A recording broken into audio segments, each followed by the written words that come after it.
வார்த்தைக்கு நேராக இந்த 2020 ஜூன் 10ஆம் தேதி தேவனை நோக்கி பார்க்க நமக்கு தந்திருக்கிற பாக்கியத்துக்காக ஸ்தோத்திரம். फिर से एक बार ये साल 2020 जून महीने 10 तारीख हम परमेश्वर के सम्मुख की ओर ताकने के लिए प्रभु अनुग्रह दिया, इसलिए मैं उस प्रभु का धन्य करता हूँ। நாட்களிலே தேவனுடைய திருச்சபையானது, உலகளாவிய திருச்சபையானது கூடுகை ஆராதிக்க முடியாதபடி தடைபட்டு கிடக்கிறது. इन दिनों में सारी दुनिया में सब मंडलियां आराधना करना रुकावट है। पूरे विश्व भर का कलीसिया तो आराधना एक साथ मिलकर इकट्ठा होने के लिए रुकावट है। हाँ, अपने कलीसिया में भी अपने स्थान में भी रिकॉर्ड के साथ हम बैठा है। நம்முடைய திருச்சபையில் கூட தடைகளோடு கூட நாம் இருக்கிறோம். கர்த்தருடைய நாமத்துக்கு மகிமை உண்டாகட்டும். प्रभु के नाम की महिमा। இந்த வைரஸை குறித்து இன்னும் பிரபலமாகவே பேசப்பட்டு கொண்டிருக்கிறது. अगर इस वायरस के बारे में और भी नामचीन फैलते रहता है, பலவிதமான குறிப்புகளை சொல்லிக்கொண்டே இருக்கிறார்கள், இன்ஸ்ட்ரக்ஷன் சொல்லிக்கொண்டே இருக்கிறார்கள். और इस वायरस के बारे में कई इंस्ट्रक्शन देता है। 3 மாசங்களாக இது பேசப்பட்டு கொண்டே இருக்கிறது. लगातार 3 महीने से ये महामारी वायरस की बात ரொம்ப சீரியஸா பேசப்பட்டு கொண்டே இருக்கிறது. बहुत सीरियस से बात करता है, तेज से बात करता है। இந்த உலகத்துல इस दुनिया में பெரிய ஒரு நெருக்கடியின் காலமாக இருக்கிறது. ये एक बड़ा संकट का समय है। இந்த நெருக்கடிக்குள்ள நாம் மிகப்பெரிய நெருக்கடியை சந்தித்திருக்கிறோம். इस संकटों के बीच में हम भी एक बड़ा संकट में पड़ा। கர்த்தரை ஆராதிக்க முடியாத பெரிய ஒரு தடை. क्योंकि हम प्रभु का आराधना करना नहीं हो रहा और रुकावट है। ஊழியத்தை செய்வதில் தடை. और सेवा करने में रुकावट। புதிய ஆத்மாக்களை ஆதாயம் பண்ணுவதிலே தடை. और नए प्राणों को लाने में रुकावट है। பல பேர் பல விதமாக பேசுகிறார்கள், பிரசங்கிக்கிறார்கள். कई लोग कई प्रकार का संदेश देता है वचन के अनुसार। இது நியாய தீர்ப்பு, ये आज्ञा, दंड का आज्ञा, தண்டனை, ये दंड है।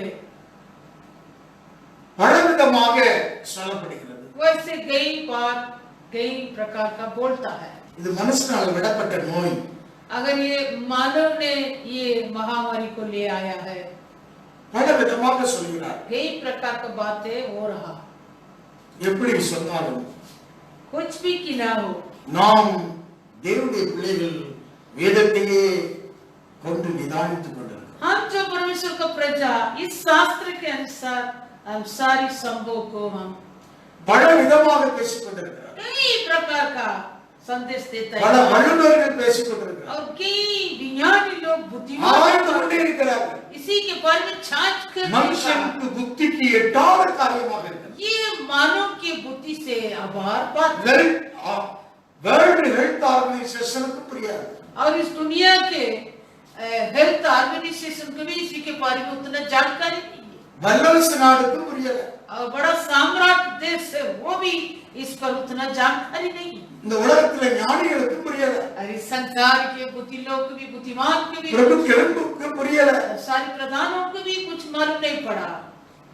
தேவன் हमें வானத்தை பூமி உண்டாக்கின தேவனால் எல்லாம் நடந்து கொண்டிருக்கிறது. परंतु जो आकाश और पृथ्वी का करता उसी के द्वारा ये सब कुछ हो रहा। மனுக்குலம் அவரிடத்திலே திருப்பப்பட வேண்டும். क्योंकि मानव की ओर फिराना है। நான் ஏற்கனவே சொல்லியிருக்கிறேன், ஊழியக்காரன் செய்யக்கூடிய வேலை தேவனிடத்திலே திருப்புவதற்குரிய வேலைதான் ஊழியம். मैं पहले ऐसे संदेश दे चुका है कि जो सेवक और सेवा परमेश्वर की ओर मन फिराना वही सेवक है। फिराने के काम ये फिराने का The काम, ministry of reconciliation, தேவனோடு ஒப்புரவாக்கக்கூடிய வேலை. ये परमेश्वर से मेल मिलाप करने वाला काम है। அப்படித்தான் சொல்லப்பட்டிருக்கிறது. ऐसे लिखा है, தேவனோடு ஒப்புரவாகுங்கள். परमेश्वर से मेल मिलाप हो, தேவனோடு கூட நட்புறவு கொள்ள வைக்கக்கூடிய வேலை தான் ஊழியம். ये परमेश्वर से मेल मिलाप करने रखना है, वो ही सेवा। தேவனோடு பிரிந்த மனிதன் தேவனோடு கூட ஒப்புரவாக்கப்பட வேண்டும். जो परमेश्वर से अलग हुआ है, वो मानो फिर से परमेश्वर से मेल मिलाप होना, மீண்டும் அவன் சுகமாக இருக்க வேண்டும். फिर से वो चंगाई वाला रहना है, वो कुशल से जीना है. हमें அவன் சுகமாக இருக்க வேண்டும். वो सुख चैन से रहना இதுதான் है, தேவன் விரும்புகிறார். ये ही परमेश्वर चाहता है। நாம் கேட்கலாம், ஏன் இன்னும் வரைக்கும் இந்த சிக்ஷை எடுக்கப்படவில்லை? और हमारे अंदर ये सवाल भी शायद होगा, क्यों ये महामारी का ये थाटना अभी तक बढ़ते रहता है? பல பேர் 21 நாள் தன்னுடைய ஊழியத்திலே உபவாச கூட்டங்களை நடத்தினார்கள், 40 நாள் உபவாச கூட்டங்களை நடத்தினார்கள், தொடர்ச்ச ஜெபத்தை நடத்தினார்கள், நடத்திக்கொண்டே இருக்கிறார்கள். பல தீர்க்க தரிசனங்களை உரைத்தார்கள். ஆனாலும் சில டேட்களை நிறுத்தப்படும் என்று சொன்னார்கள். ஆனாலும் இந்த வைரஸுடைய அந்த வீரியம் இன்னும் தனியவில்லை. इसी में से कई सेवक लोग ऐसे लगातार 21 दिन का उपवास का प्रार्थना अगुवाई किया था, और कई लोग 40 दिन का उपवास प्रार्थना, और कई लोग लगातार उपवास प्रार्थना करते रहता है।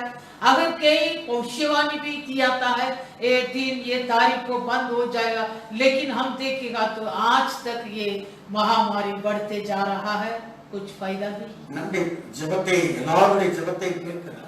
हमारा सारी प्रार्थना को प्रभु सुनता है, நிச்சயமாக ஜெபத்தை கேட்கிறார். सचमुच प्रभु प्रार्थना को தேவன் सुनता है। நம்முடைய ஜனங்கள் அவருடைய வீடுகளிலிருந்து ஜெபித்தார்கள். और परमेश्वर की सारी प्रजा अपने अपने तंबुओं से प्रभु की ओर प्रार्थना में ஊழியக்காரர்கள் அவருக்கு கரையும் செலுத்தினார்கள். और सारे सेवक लोग भी इन बातों के लिए काम चुकाया था। இதெல்லாம் நடந்து கொண்டிருக்கிறது. ये सब हो रहा है, ஆனால் அவர் வேதத்திலே ஒரு வசனத்தை இந்த காலை வேளையிலே நாம் வாசித்தோம். परंतु हम शास्त्र में एक वचन को सवेरे समय में पढ़े। எபிரேயருக்கு எழுதின நிருபம் इब्रानी का पत्री இல்ல, ஏசாயா தீர்க்கதரிசன புத்தகம் यशाया भविष्यवाणी का किताब 9ஆம் அதிகாரம் 9वां अध्याय 12வது வசனம். 12वां वचन, முற்புறத்தில் சிரியரும் பிற்புறத்தில் பெலிஸ்தியர் வந்து இஸ்ரவேலை திறந்த வாயால் பட்சிப்பார்கள். இது எல்லாவற்றிலும் அவருடைய கோபம் ஆறாமல் இன்னும் அவருடைய கை நீட்டப்பட்டபடியே இருக்கிறது. और उनके शत्रुओं को अर्थात पहले अराब को और सब फिलिस्तीयों को उबारेगा, और वे मुंह खोलकर इस्राएलियों को निगल लेंगे। इतने पर भी उसका क्रोध शांत नहीं हुआ, और उसका हाथ अब तक बढ़ा। கடைசியிலே வெளிப்பாக சொல்லப்பட்ட வார்த்தை, இன்னும் அவருடைய கை நீட்டினபடியே இருக்கிறது. ये वचन में जो आखिरी में लिखा है वो सब, उसका हाथ अब तक बढ़ा हुआ। அவருடைய கோபம் ஆறாமல் இன்னும் அவருடைய கை நீட்டினபடியே இருக்கிறது.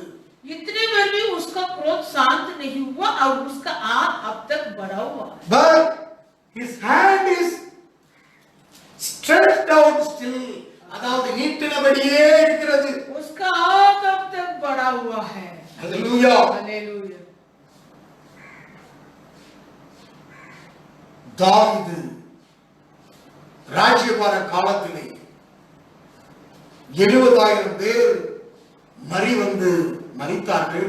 அங்கே தூதன் வந்து போதும் நிறுத்து என்று சொல்லுற வரைக்கும் அங்கே மரி பறந்துச்சு. दाऊद के राज्य के दिनों में 70,000 लोग मरी के मारे मरा था। वहां ने फरिश्तों ने आंखें हाथ बढ़ा के बस अपने हाथ खींच लो, वैसे आज्ञा देने तक मरी फैला था। தாவீது யாருடைய கையில் விழுந்தான்? கொடிய இடுக்கணில் அகப்பட்டிருக்கிறேன், அப்பொழுது நான் கர்த்தருடைய கையிலே விழாதிருப்பேனாக, அவருடைய இரக்கங்கள் மகா பெரியது, மனுஷர் கையிலே விழாதிருப்பானாக என்று விழுந்தான். 1 நாளாகமம் 21 13 வாசிக்கிறோம். पहला इतिहास 21:13 में दाऊद ने वैसे कहा, मैं बड़े संकट में पड़ा हूँ, मैं यहोवा के हाथ में पड़ूं, क्योंकि उसकी दया बहुत बड़ी है, परंतु मनुष्य के हाथ में मुझे पड़ना ना पड़े. கொடிய இடுக்கணில் அகப்பட்டிருக்கிறேன். मैं बड़े संकट में पड़ा हूँ. இப்போது நான் கர்த்தருடைய கையில் மனுஷர் கையிலே விடாமல் கர்த்தருடைய கையிலே விடுவேனாக. அவருடைய இரக்கங்கள் மகா பெரியது, மனுஷர் கையில் விடாதிருப்பேனாக. इसलिए अभी मैं मनुष्य के हाथ में पड़ना ना पड़े, मैं परमेश्वर के हाथ में पड़ूंगा, क्योंकि उसकी दया बहुत बड़ी है. 74 பேரோட ஸ்டாப் பண்ணிட்டாங்க. 70,000 लोग मारा था, प्रभु रोक दिया. உடனே தூதனை கட்டளையிட்டு தீங்குக்கு மனஸ்தாபப்பட்டு சங்கரிக்கிற தூதனை நோக்கி தேவன் 15 வசனத்திலே, போதும், இப்போது உன் கையை நிறுத்து என்றார். கர்த்தருடைய தூதன் எபிஷனாகிய ஓர்னானின் கடற்கண்டையிலே நின்றார். 15 वचन में परमेश्वर ने एक दूत यरूशलेम को भी उसका नाश करने की भेजा, और वो नाश करने ही पर था कि यहोवा दुख देने से क्रोधित हुआ, और नाश करने वाले दूत से कहा, बस कर, अभी अपना हाथ खींच ले. उस समय यहोवा का दूत यबूसी ओर्नान की कलिहान के पास खड़ा था. அந்த இடத்திலே நிறுத்தப்பட்டது வாதை. उसी जगह पर वो महामारी बंद हुआ. இன்னும் அவருடைய கை இந்நாட்களிலே அவருடைய கை நீட்டினபடியே இருக்கிறது. इन तीनों में अब तक उनके हाथ बढ़ा है. ஆண்டவருடைய நாமத்துக்கு மகிமை உண்டாகட்டும். प्रभु की नाम की महिमा. நான் வாசித்த பகுதியிலே ஏசாயா 9:12 வாசித்தோம். ஏசாயா 9:12. அவருடைய கோபம் ஆறாமல் இன்னும் அவருடைய கை நீட்டினபடியே இருக்கிறது. उसका क्रोध शांत नहीं हुआ और उसका हाथ अब तक बढ़ा हुआ. அன்றைக்கு நீட்டினது மடக்கப்பட்டதனால் அந்த வாதை அங்கே நிறுத்தப்பட்டது. जो उसी दिन में हाथ बढ़ाया था, वो बढ़ा हुआ हाथ को वापस खींच लिया, इसलिए उसी महामारी से लोग बच गए. தாவீதுடைய காலத்திலே நிறுத்தப்பட்டது. दाऊद के दिनों में उस महामारी बंद हुआ, இன்னும் அவருடைய கை நீட்டினபடியே இருக்கிறது. और भी उसका हाथ बढ़ा है. இது நிமித்தமாக பொருளாதார நெருக்கடி, इसी के मारे आर्थिक समस्या, வேலை இல்லாத திண்டாட்டம், काम बिना तड़प रहा है, லாக்டவுன் அதிகரித்துக் கொண்டே இருக்கிறது. लॉकडाउन बढ़ते जा रहा है. நாம் வெளிநாடுகள்ல செப்டம்பர் வரை ஆகஸ்ட் வரைக்கும் இருக்கிறது. செப்டம்பருக்கு அப்புறமா தான் வெளிநாட்டிலே திறக்கிறாங்க. और बाहर गांव में भी ऐसे सुनाई देता है, अगस्त तक लॉकडाउन है, शायद सितंबर में खोलेंगे. நேத்து கத்தார்ல இருந்து சகோதரர்கள் பேசும்போது சொன்னார், செப்டம்பருக்கு அப்புறமா தான் இது ஓபன். कल के दिन कतार से भाई ने बात किया था, तभी वो बताया कि सितंबर में ये खोलेंगे लॉकडाउन. அப்போ அங்கே அப்படி நிலைமைன்னா நம்முடைய இந்தியாவுடைய நிலைமை என்ன? और गांव का हालत ऐसा हुआ तो फिर भारत का क्या होने वाला? நம்முடைய மும்பையுடைய நிலைமை என்ன? हमारा इस मुंबई का क्या होने वाला? நெருக்கடியான காலங்களில் நாம் ऐसे संकटों के बीच में हम पड़ा है. நேற்றைய தினத்துல ஒரு நியூஸ் கேட்ட, சென்னை தமிழ்நாட்டுல சென்னையில அங்க பேஷண்ட்களை, கொரோனா பேஷண்ட்டுக்கு பெட்டே கிடைக்காம ஹாஸ்பிட்டல் நிறைஞ்சு வெயிட்டிங் லிஸ்ட் வைக்காம. कल के दिन तमिलनाडु का चेन्नई का एक समाचार मैंने सुना कि वहां का कोरोना पेशेंट के लिए बेड नहीं है, वो कोरोना पेशेंट को वेट लिस्ट में रखा है. ஏதாவது பிரைவேட் ஹாஸ்பிட்டல்ல இடம் கிடையாது. क्योंकि वो प्राइवेट अस्पताल में भी जगह नहीं. நம்ம டிக்கெட்டுக்கு தான் வெயிட்டிங் லிஸ்ட் கேள்விப்பட்டிருக்கோம். हाँ, हम जो बोलेगा तो टिकट के लिए वेटिंग लिस्ट हम सुना. இந்த பேஷண்ட் பெட்டுக்கு வெயிட்டிங் லிஸ்டா இருக்கு. पर यहाँ नहीं कहा तो पेशेंट के लिए बेड के मिलने के लिए वेटिंग लिस्ट है.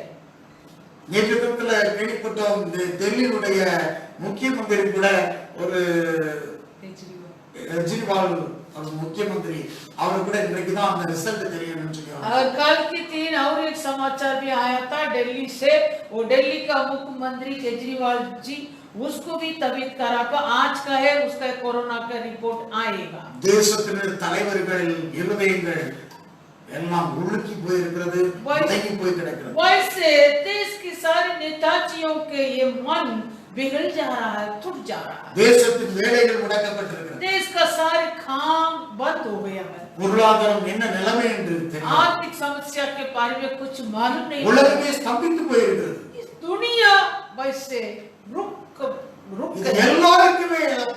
ये नुकसान सारी இந்த दुनिया பூமியில இருக்கிற ஒவ்வொரு மனிதனுக்கும் இழப்பாக இருக்கு. जो इस धरती में रहता है हर एक मानव के लिए ये नुकसान, ஒவ்வொரு சிசுக்களுக்கும் இழப்பு. हर एक छोटे बालकों को भी नुकसान है। இவ்வளவு இழப்பு நடந்து கொண்டிருக்கிறது. इतना बड़ा नुकसान हो रहा है। தேவன் அமைதியோடு இருந்து கொண்டிருக்கிறாரா, மௌனமாக இருந்து கொண்டிருக்கிறாரா? क्या परमेश्वर मौन रहता क्या? தேவன் மௌனமாக ஏன் இருக்கிறார்? हमारा परमेश्वर क्यों मौन रहता? இன்னும் அவருடைய கை, அவருடைய கோபம் மாறாமல் நீட்டினபடியே இருக்கிறதா? इतने में भी उसका क्रोध शांत नहीं हुआ क्या? क्या उसका हाथ अभी तक बढ़ा हुआ? ஏசாயா 9:12 நாம் வாசிக்கிறோம், அவருடைய கோபம் ஆறாமல் இன்னும் அவருடைய கை நீட்டினபடியே இருக்கிறது. ईसाया 9:12 इतने पर भी उसका क्रोध शांत नहीं हुआ और उसका हाथ अब तक बढ़ा हुआ। ஏன் क्यों? ஏன் क्यों कारण? அனைவருடைய கேள்வி. कई लोग सवाल। விசித்திரமான இந்த கொரோனாவுக்கு நோவல் கொரோனான்னு சொல்லிக்கொண்டேதான் இன்றைக்கும் தொலைபேசிய முதல்ல கொஞ்ச நாள் எல்லாம் வந்துட்டு இருக்கு நோவல் கொரோனா. ये विचित्र महामारी, आज भी फोन करो पहले ये कोरोना के बारे में यही आदेश देता। விசித்திரம், विचित्र, விசித்திரமான நடவடிக்கைகளாக இந்த நாட்கள் இருந்து ये கொண்டிருக்கிறது. वैसे विचित्र दिन काल हो गया है। ஆண்டவருடைய நாமத்துக்கு பயமுண்டாகும். और उसके नाम की महिमा। ஏன் எல்லாம் இருக்கிறோம்? आजकल स्वतंत्र बिना हम रहता है। நம்முடைய சுதந்திரம் பறிக்கப்பட்டு போல இருக்கிறது. हमारा ये स्वतंत्र ऐसे छीन कर ले गया। ஆராதிக்க முடியவில்லை. आराधना नहीं। 8ஆம் தேதி வழிபாடு ஸ்தலங்கள் ஆராதிக்கலாம் என்று சொன்னார்கள். 8 तारीख के बाद वैसे सारी मंडली को खोलने के लिए एक आदेश मिला था, ஆனால் 10 பேர் தான் ஆராதிக்க. परंतु एक समय पर 10 थे, केवल 10 जन அது आराधना। ஒன்றரை அங்குலத்துக்கு தூரமா இருந்து ஆராதிக்கணும். वो भी ऐसे अलग अलग होकर बैठना பல पड़ा। இன்ஸ்ட்ரக்ஷன் கொடுக்காங்க. कई योजना देता है। இதெல்லாம் கூலிக்கு சாத்தியம் இல்ல. ये सभी वैसे प्रभु का आराधना करना योग्य नहीं। இது ஒரு தேவனுடைய சபைக்கும் கூட ஒரு சிச்சை தான். ये हम सोचेगा तो परमेश्वर का मंडली के लिए ये एक धारणा। ஊழியக்காரர்களுக்கு, और सेवक लोग, ஊழியக்காரர்களுக்கு, सेविकों, திருச்சபை ஜனங்களுக்கு, मंडलियां के प्रजा, ஆவிக்குரிய ஜனத்திற்கு सारे आत्मिक लोगों को அதிகம் கொடுக்கப்பட்ட அதிகம் கணக்கு கேட்கப்படும். जिस पर अधिक दिया जाएगा उस पर अधिक लिया जाएगा। அதிகமா அறிந்தவருக்கு அதிகமா கணக்கு கொடுக்க जो வேண்டும். कोई अधिक जानकारी पाया वो अधिक से हिसाब भी देना है। ஏன் இந்த சிச்சை ये धारणा क्यों இன்னும் எடுக்கப்படாது? अब तक उसका हाथ पड़ा है, क्यों? அதை குறித்து தான் நாம் பார்க்க போறோம். उसी के बारे में हम आज का दिन देखेंगे। தேவன் நேசிக்கிற பிள்ளைகளை அவர் சிச்சிக்கிறார். परमेश्वर जिस मानव पर प्रेम रखता है उस मानव को धारणा देता है। தேவன் சொல்கிறது எபிரேயருக்கு நிருபம் इब्रानी का पत्री 12ஆம் அதிகாரம் 12वां अध्याय அங்கே வாசிக்கிறோம். 6வது வசனத்தை வாசிக்கிறோம். 6वें वचन को पढ़ेंगे। தேவன் நேசிக்கிறார் என்று வாசிக்கிறோம். प्रभु प्रेम करता है। 5வது வசனம், 5वां वचन, என் மகனை கர்த்தருடைய சிச்சையை அற்பமாக எண்ணாதே, அவரால் கடிந்து கொள்ளப்படும் சோர்ந்து போவாதே. கர்த்தர் எவனிடத்திலே அன்பு கொள்கிறாரோ அவனை அவர் சிச்சித்து தாம் சேர்த்துக் கொள்கிற எந்த மகனையும் தண்டிக்கிறார் என்று பிள்ளைகளுக்கு சொல்கிற புத்திமதியை போல உங்களுக்கு சொல்லியிருக்கிற புத்திமதியை மறந்தீர்கள். अब तुम उस उपदेश को जो तुमके पुत्र के समान दिया जाता है भूल गए हो। हे मेरे पुत्र, प्रभु की धारणा को आल की बात न जान, और जब वह तुझे उड़के तो साहस न छोड़, தகப்பன் சிச்சியாத புத்திரர் உண்டோ? क्योंकि प्रभु जिससे प्रेम करता है उसकी धारणा भी करता है। தேவன் சிச்சிக்கிறார், நேசிக்கிறாரு. நீங்கள் சிச்சையை செலுத்தால் அவர்கள் புத்திரராக எண்ணி நடத்துகிறார். तुम तुक्को को धारणा समझकर सगलो, परमेश्वर तुम्हें पुत्र जानकर तुम्हारे साथ बर्ताव करता है। தேவன் நமக்கு நல்ல தகப்பனாகத்தான் இருக்கிறார். आमीन। परमेश्वर हमारे लिए एक भला पिता है। தகப்பத்துவத்தினுடைய வேலை சிச்சிக்கிறது. अगर एक पिता का काम क्या है, ताकना ही देगा। 19ஆம் நீதிமொழிகள் 19ஆம் அதிகாரத்திலே வாசிக்கிறோம். नीति वचन 19वां अध्याय, நீதிமொழிகள் 19:18. नीति वचन 19:18। நம்பிக்கையா இருக்கும் மட்டும் உன் மகனை சிக்ஷை செய். जब तक आशा है तो अपने पुत्र की ताड़ना कर, ஆனாலும் அவனை கொல்ல உன் ஆத்மாவை எழும்ப விட்டாதே. जानबूझकर उसको मारने डाल. அதாவது அவனை நம்பிக்கைக்கு மட்டும் அவனை நீ கடிந்து கொள். தகப்பன் கடிந்து கொள்ளத்தான் செய்வான். जब तुझे आशा होता है तब एक पुत्र को अपने पिता ताड़ना तो कर सकता சிக்ஷை है. என்றால் ஆங்கிலத்துல ஜஸ்டிஸ் சொல்லப்பட்டிருக்கிறது. ताड़ना मतलब अंग्रेज में जस्टिस. ஜஸ்டிஸ் जस्टिस ஜஸ்டிஸ் என்றால் அதாவது பனிஷ், சிக்ஷை உன்னை திருத்துவதற்காக ஆண்டவர் அனுமதிக்கிறார். ये ताड़ना प्रभु क्यों अनुमति करता है तुझे सीधा खड़ा करने? ஆங்கிலத்தில் அதுக்கு சொல்லப்படுகிறது punish severely for the purpose of correction என்று சொல்லப்படுகிறது. திருத்துவதற்காக கடுமையாக தண்டிக்கிறதுக்கு பேர் தான் அந்த சிக்ஷை. जो तुझे सीधा सिद्धू बनवाने के लिए भयानक तुझ पर ये ताड़ना. ரெடியூஸ் டு ஆர்டர், ஒழுங்கிற்கு கொண்டு வருவதற்காக உன்னை கரெக்ட் பண்றார். तुझे सिद्धू बनवाने के लिए प्रभु तुझे ये ताड़ना முதலாவது சிக்ஷை என்றால் என்ன என்று விளங்கிக் கொள்ள வேண்டும். पहले ये ताड़ना के बारे में क्या है सोचें. உன்னை திருத்துவதற்காக கடுமையாக தண்டிக்கிறார் அவர். तुझे जो सिद्ध बनवाने के लिए प्रभु तुझे ये ताड़ना से दंड देता है. எக்ஸாம்ல பேப்பர் திருத்துவாங்க டீச்சர்ஸ். अगर एग्जाम में परीक्षा के समय में टीचर लोग पेपर को करेक्शन करेंगे. கரெக்ஷன் சொல்லி ரெட் லெட்டர்ல ரேட்டிங்ல கரெக்ஷன் போட்டு விடுவாங்க. वो लोग ऐसे करेक्शन करते समय क्या करता है, लाल रंग के द्वारा करेक्शन करेंगे. அடுத்தது அது சரியானது, அடுத்தது ரீகரெக்ஷன். अगर वो भी सही नहीं, हम फिर से नहीं लिखेगा तो फिर वो दोबारा करेक्शन. ஒரு நேரம் 5 நேரம் எழுதிக்கோன்னு சொல்லுவாங்க. पहले बार टीचर कहेंगे 5 बार लिखिए. சரியா நீ எழுதலையா அது 10 நேரம் எழுதிக்குவாங்க. जो जो शब्द गलत होता फिर बोलेगा फिर से 10 बार लिखिए. அடுத்து ரீ கரெக்ஷன் 50 நேரம் எழுதிக்குவாங்க. फिर वो क्या कहे है, फिर से तो गलती होगा तो 50 बार लिख के लेकर आ. அதாவது கவனிக்க வேண்டும். सुनिए, ஒழுங்கிற்கு உன்னை கொண்டு வருவதுதான் ஒரு மாணவனை டீச்சர் ஒழுங்குக்கு கொண்டு வரதான் அவனுடைய வேலை. वैसे एक लड़का को, एक स्टूडेंट को टीचर ने सिद्ध बनवाना है, वो ही उसका काम है. திருத்துவதற்காக கடுமையாக தண்டிக்கிறதற்கு பேர் தான் சிக்ஷை. वैसे तुझे सिद्ध बनवाने के लिए भयानक दंड से तुझको ये ताड़ना मिलता है. அது தண்டனை அல்ல, உன்னை தீர்க்கக்கூடிய கண்டனை அல்ல. अगर ये जो भयानक दंड देता है वो तेरा दंड नहीं है. உன்னை சரியானவனாக நிறுத்த வேண்டும். तुझे सिद्ध बन के खड़ा करना है. தகப்பன் நேசிக்கிறான், அவனை ஒரு பெரிய ஒரு பொறுப்புக்கு கொண்டு வரணும்னு விரும்புகிறான். पिता ने अपने पुत्र पर प्रेम करता है, उसी के पुत्र के हाथ में एक बड़ा कामों को जिम्मेदारी देने के लिए वो चाहत करता है. சிக்ஷை ஒவ்வொரு மனிதனுக்கும் அவசியமாக இருக்கிறது. इसलिए ताड़ना हर मानव का आवश्यकता है. எல்லாவற்றுக்கும் மேலாக ஒரு அதிகாரத்தை தேவன் வைக்கிறார். अगर सारे मानव के ऊपर प्रभु एक नियम को रखता है. ஒரு கட்டளைங்கிறது ஒரு சிக்ஷை. आज्ञा बोले होते एक ताड़ना. ஆண்டவருடைய நாமத்துக்கு மகிமை உண்டாகட்டும். उनके नाम को महिमा. ஏதேன் தோட்டத்திலே ஒரு சிக்ஷை கட்டளையை வைத்தால் அது ஒரு சிக்ஷை. अगर ये दिन बगीचा में भी एक ताड़ना प्रभु दिया था, एक மேலாக ஒரு அதிகாரத்தை வைக்கிறார். ऊपर के अधिकार को प्रभु ही रखता அவன் है. சிக்ஷிக்கப்பட வேண்டும் என்பதற்காக क्योंकि वो ताड़ना के द्वारा सिद्ध होना है, எல்லாவற்றுக்கும் மேலாக ஒரு அதிகாரத்தை தேவன் வைக்கிறார். इसलिए हर एक व्यक्ति के ऊपर प्रभु एक अधिकारी को आधीन पर रखता है. தகப்பன் இல்லாத பிள்ளை கிடையாது. अगर पिता बिना पुत्र नहीं, குரு இல்லாத சீசன் கிடையாது. गुरु बिना चेला नहीं, அதாவது கடிவாளம் இல்லாத குதிரை கிடையாது. लहाम बिना घोड़ा नहीं, சுக்கான் இல்லாத கப்பல் இல்ல. पतवार बिना जहाज नहीं. எல்லாத்துக்கும் மேலாக ஒரு அதிகாரம் இருக்கிறது. सभी का एक अधिकार के अधीन में प्रभु सौंपता है. எதுவும் வேலைக்காரனுக்கு மேல ஒரு எஜமான் இருக்கிறான். नौकरी के ऊपर का एक अधिकार में मालिक है, எஜமான் இல்லாத வேலைக்காரன் இல்ல. और मालिक बिना नौकर नहीं. எல்லாத்துக்கும் மேலாக ஒரு தலைவனை வைக்கிறார். वैसे सभी के ऊपर का एक अधीन में प्रभु सौंपता है, மேலான அதிகாரம். एक ऊपर का अधिकार. புருஷன் இல்லாத குடும்பம் கிடையாது. और पुरुष बिना परिवार नहीं. புருஷனுக்கு தலை கிறிஸ்து, கிறிஸ்துவுக்கு தலை தேவன். पुरुष का सिर मसीह, मसीह का सिर परमेश्वर. மனைவிக்கு தலை புருஷன். स्त्री का सिर पुरुष। எப்படிதான் 1 கொரிந்தியர் 11:3ல வாசிக்கிறோம். वैसे हम पहला कुरिन्थियों 11:3 में पढ़ता है। எதற்காக?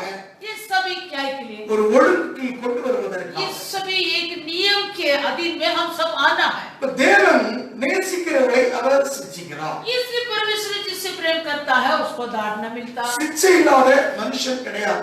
दाड़ना बिना मानव नहीं। தேவன் நேசிக்கிற பிள்ளையை சிட்சிக்கிறார். परमेश्वर जिससे प्रेम करता है उसको दाड़ना देता है। அது உன்னை கொல்வதற்காக, वो तुझे मार डालने के लिए नहीं, உன்னை நாசப்படுத்துவதற்காக. वो तुझे नाश करने के लिए नहीं। ஆண்டவருடைய நாமத்துக்கு மகிமை உண்டாகட்டும். उसके नाम की महिमा। இந்த சிட்சை அவசியம். इसलिए दाड़ना तो आवश्यक है। சிட்சை இல்லாதபடி நம்முடைய ஜீவியத்திலே ஆசீர்வாதத்தை பெற முடியாது. अगर दाड़ना बिना हम अपने जीवन में कभी आशीष को न पाएंगे। நீதிமொழியின் புத்தகம் 3ஆம் அதிகாரத்தை எடுத்து வாசிக்கலாம். नीति वचन 3रा अध्याय। நீதிமொழிகள் नीति वचन 3ஆம் அதிகாரம் 3रा अध्याय வாசிக்கலாம். 11ஆம் வசனம். 11वां वचन। என் மகனே, நீ கர்த்தருடைய சிட்சையை அற்பமாக எண்ணாதே, அவர் கடிந்து விடப்படும் போது சோர்ந்து போகாதே. हे मेरे पुत्र, यहोवा की शिक्षा से मुंह न मोड़ना, और जब वो तुझे डांटे तब तू बुरा न मान। தகப்பன் தான் நேசிக்கிற புத்தனை சிட்சிக்கிற போல கர்த்தரும் ஜெபத்திலே அன்பு கூறுவாரோ அவனை சிட்சிக்கிறார். क्योंकि यहोवा जिससे प्रेम रखता है उसको डांटता है, जैसे कि बाप अपने बेटे के जिसे वह अधिक चाहता है। கர்த்தர் உன்னை நேசிக்கிறார் என்றால் அவர் உன்னை சிட்சிக்கிறார். यदि यहोवा तुझ पर प्रेम रखेगा तो वो तुझको डांटेगा। கனி உள்ள மரத்துக்கு தான் அடி உண்டு. अगर जिस पेड़ पर फल होता है उस पेड़ के लिए मारेगा पत्थर से। அல்லேலூயா. हालेलुया। ஆண்டவருடைய நாமத்துக்கு மகிமை உண்டாகட்டும். प्रभु का नाम को महिमा। உன்னை நேசிக்கிறார். प्रभु तुझे प्रेम ஒரு करता है। குடும்பத்தை நேசிக்கிறார். प्रभु तेरे परिवार को प्रेम இந்த करता கால வேளையிலே है।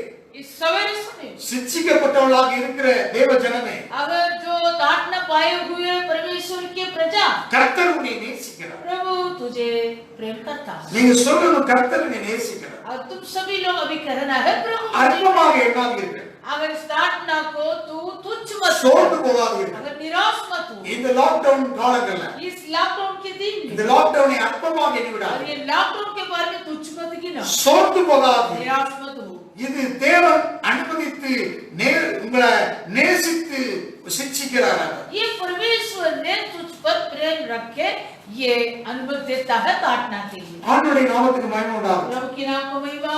நீதிமொழியின் புத்தகத்திலே இன்னொரு வசனத்தை எடுத்துக்கொள்வோம். 29வது அதிகாரம் नीति वचन 29वां अध्याय 17வது வசனம். 17वां वचन। உன் மகனை சிட்சை செய், அவன் உனக்கு ஆறுதல் செய்வான், உன் ஆத்துமாவுக்கு ஆனந்தத்தை உண்டாக்குவான். अपने बेटे को डांटना कर, तब उससे तुझे चैन मिलेगा और तेरा मन सुखी உன் होगा। மகனை சிட்சை செய், तेरे बेटे को डांटो, அவன் உனக்கு ஆறுதல் செய்வான், तब वो तुझको चैन உன் मिलेगा, ஆத்துமாவுக்கு ஆனந்தத்தை உண்டாக்குவான். वो तेरा मन को भी आनंद करेगा। இப்ப சிட்சை செய் என்று சொல்லப்பட்டிருக்கிறது. वो वचन कहता है तेरे बेटा को डांटो। தேவன் நம்மை சிட்சிக்கிறார். परमेश्वर हमें डांटता है। ஊழியக்காரன் உனக்கு சிட்சிச்சு போதிக்கிறார். अब एक सेवक ने क्या करता है, तुझको डांटना के अनुसार तुझे शिकायत करता है। ஒவ்வொரு ஊழியத்திலையும் ஊழியக்காரனுக்கு தகப்பனை கொண்டு और हर एक सेवकाई में तेरा सेवक तेरा एक पिता के नाई, உன்னை சீர்படுத்தத்தக்கதாக, तुझे सिद्ध बनवाने के लिए, உன்னை நேர்வழிப்படுத்துவதற்காக तुझे स्थिर करने के लिए உபதேசிக்கிறான். वो शिक्षा देता है। அது சிட்சையாக இருக்கிறது. वो तेरे नजर में डांट, நீ ஒரு நாள் ஆனந்தத்தை கொண்டு வர வேண்டும். वो क्या के लिए तू एक दिन उनका महल को ले आ, ஆறுதல் செய்கிறவர்களாக மாற வேண்டும். एक दिन तू तेरे पिता को तसल्ली देने वाला அதற்காக पुत्र தான் சிட்சிக்கிறான். बना। इसलिए पिता तुझको डांटता है, உன்னை சரியானபடி ஒழுங்குபடுத்துகிறான். तुझे वो ये डांट के द्वारा सिद्ध சிட்சை करता है। என்பது உன்னை ஒழுங்குபடுத்துவது. इसलिए डांटना की मतलब तुझे सिद्ध बनने वाला काम है। ஆண்டவர் அதற்காகத்தான் மேலான அதிகாரத்தை வைத்திருக்கிறார். इसलिए परमेश्वर ने एक शासकीय अधिकार को रखा है। துர்க்கிரியைக்காக அதிகாரி உன்னை எதிர்க்க மாட்டான். वो बुराई कामों के लिए कभी तेरा ये अधिकारी तुझको कुछ नहीं करता। ரோமர் 13ஆம் அதிகாரத்திலே வாசிக்கிறோம். रोमियो 13वां अध्याय। அதிகாரிகள் நற்கிரியைகளுக்கல்ல, 13ஆம் அதிகாரம் 3ஆம் வசனம். रोमियो 13। அதிகாரிகள் நற்கிரியைகளுக்கல்ல, துர்க்கிரியைகளுக்கே பயங்கரமா இருக்கிறார்கள். क्योंकि किया कि वो अच्छे काम के नहीं परंतु बुरे काम के लिए डर। ஆகையால் நீ அதிகாரத்துக்கு பயப்படாதிருக்க வேண்டுமானால் நன்மை செய்வதனால் உனக்கு புகழ்ச்சி உண்டாகும். अतः यदि तू आकिम से निडर रहना चाहता तो अच्छा काम कर और उसकी ओर से तेरी உன்னுடைய சிச்சையிலே போதித்து நடத்துகிறவன் கடிந்து கொண்டு நடத்துகிறவன் ஒரு தகப்பன். इसलिए अपने डांटना के द्वारा तुझको डांट मिलता है वो तेरा पिता। ஆண்டவருடைய நாமத்துக்கு மகிமை உண்டாகட்டும். प्रभु के नाम की महिमा। ஹல்லேலூயா हालेलुया। உன்னை நடத்துகிறவன் वो तुझे चराता है। எத்தனையோ தொழில் செய்யவர்களும் இந்த மும்பையை விட்டு ஓடிட்டாங்க. कितने व्यापार करने वाले हैं मुंबई को छोड़ के भाग गया। ஊழியக்காரன் நான் ஓடல. सेवक हम अभी तक इधर ही। உனக்கு நன்மை செய்யும்படியாக தேவன் வைத்திருக்கிறார். क्योंकि तुझे भले काम करने के लिए प्रभु रखा है। दुनियाவை ரெஸ்ட் எடுக்கிறதுக்கு ஓடல. हम भी कहां भी जाकर तसल्ली पाने के लिए आराम पाने के लिए नहीं गए। ஜனத்திற்கு நன்மை செய்கிறவனாக लोगों को भले काम करने के உன்னை ஒழுங்குபடுத்துறவனாக लिए तुझे सिद्ध बनवाने के लिए ஊழியக்காரன் இருக்கிறார். सेवक को है। ஆகவே அவன் உன்னை சிட்சிக்கும்படியாக உன் மகனை சிட்சை செய்ய என்று சொல்கிறார். इसलिए तेरे बेटा को ठाटो करके वचन कहलाता।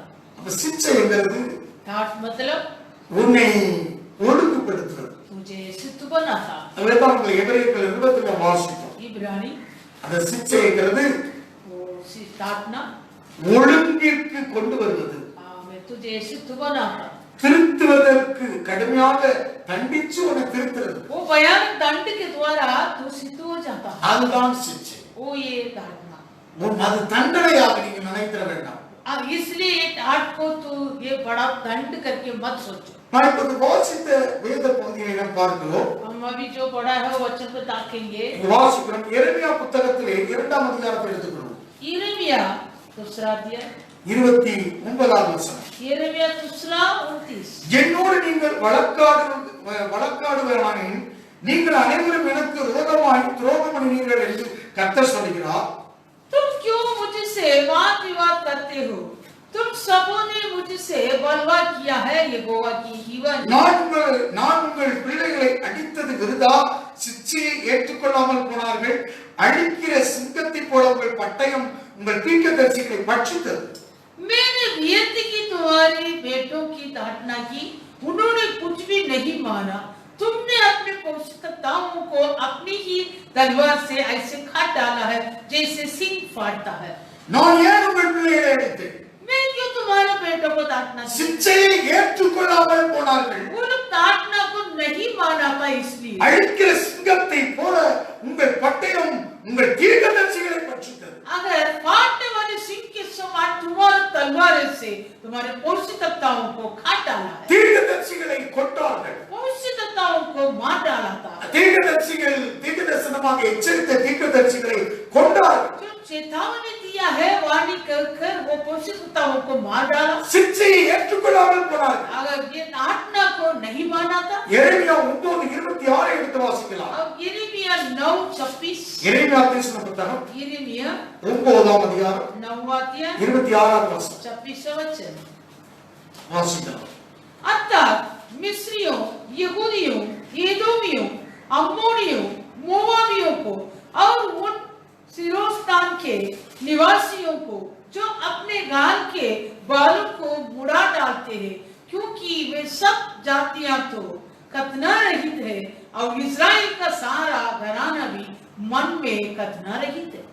அவர்கள் தீர்க்கதரிசிகள் என்ன செய்தார்கள்? ये इनके पौष्टिकता लोग क्या किया? தங்களை உங்களிடத்தில் திருப்பும்படி அவர்களை திடசாட்சியாய் கழிந்து கொண்ட உடைய தீர்க்கதரிசிகளை கொண்டு போட்டு वैसे अपने ओर मुड़ने के लिए चेतावनी दिया वो पौष्टिकता लोग को मार डालकर। தீர்க்கதரிசியார் पौष्टिकता कौन है? கடிந்து கொள்கிறார். वो डांटने वाला। ஜனத்தை தேவனிடத்திலே திருப்புகிறார்.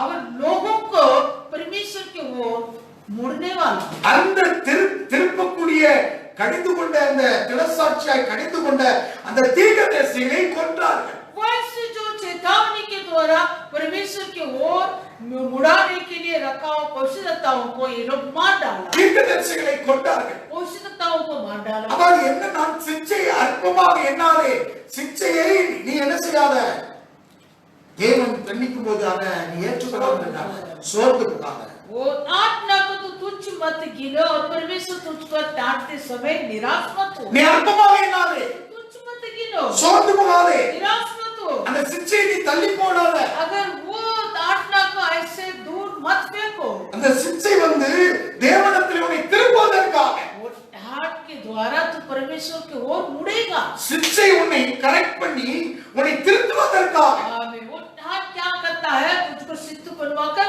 फिर तू परमेश्वर की ओर मुड़ेगी। தீர்க்கதரிசிகள் திருப்புவதற்காக அவருடைய திடப்பிட்டோட தீர்க்கதரிசனம் உரைத்தார்கள். वैसे भविष्यद्वक्ता लोग भी तुझे परमेश्वर की ओर मुड़ाने के लिए वो बड़े आशा के साथ तुम्हारे लिए वाणी कराता। அதை அவர்களை கொன்றார்கள். वो भविष्यद्वक्ता लोगों को मार डाला।